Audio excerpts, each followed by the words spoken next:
Emmanuel Curinier, bonjour. Bonjour. Vous êtes associé et directeur général d'une entreprise qui s'appelle FREG, qui est basée à Nice. L'activité, c'est la gestion des eaux pluviales, c'est ça? C'est ça, FREG, ça veut dire Flow Regulation, ou régulation des flux.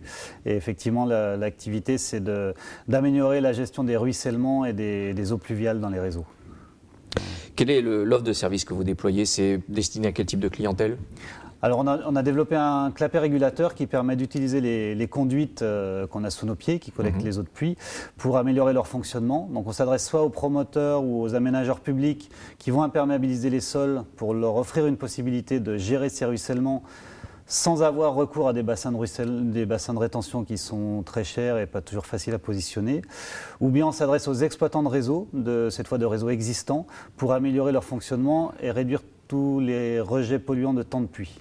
Voilà. Alors on est aujourd'hui à Industria, le salon de l'industrie azuréenne qui se déroule ici sur l'hippodrome de la Côte d'Azur. C'est un endroit que vous avez repéré. Il y a déjà des besoins pour votre clapet par exemple sur l'hippodrome? Alors ce qui a déjà été imperméabilisé ne nécessite pas d'améliorer encore le fonctionnement. En tout cas la réglementation ne l'impose pas. Maintenant oui, on est dans une région où on a beaucoup d'urbanisation, on a des phénomènes pluvieux qui ont tendance à s'intensifier. Donc la gestion des eaux de ruissellement est un sujet important et qu'il le sera de plus en plus à l'avenir. Cette présence à Industria 2017, vous êtes exposant aujourd'hui toute la journée. Oui. C'est un rendez-vous efficace pour faire du business. Vous avez noué des contacts intéressants?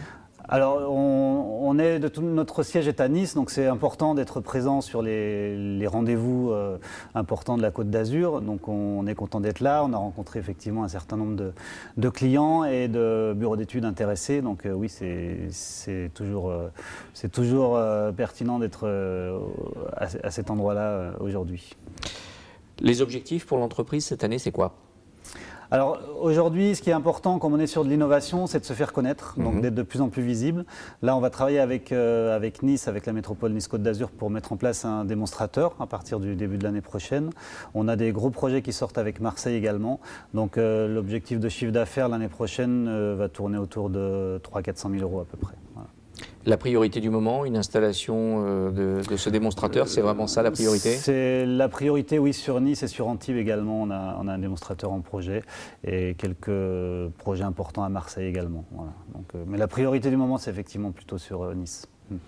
Alors c'est un produit qui est amené également à se développer à l'international. D'ailleurs, vous travaillez avec la CCI déjà pour anticiper votre éventuelle évolution sur les marchés extérieurs? Avec CCI oui, international. Alors la problématique des inondations urbaines et des pollutions de temps de pluie est évidemment mondiale. Voilà. Donc on se fait accompagner par les services de la CCI pour identifier les zones de développement pertinentes. Donc on a eu des contacts avec l'Angleterre déjà et effectivement on participe à certains salons européens pour trouver aussi soit des zones de développement commerciaux, soit des partenariats. Voilà. Merci beaucoup Emmanuel Curinier. Je vous en prie.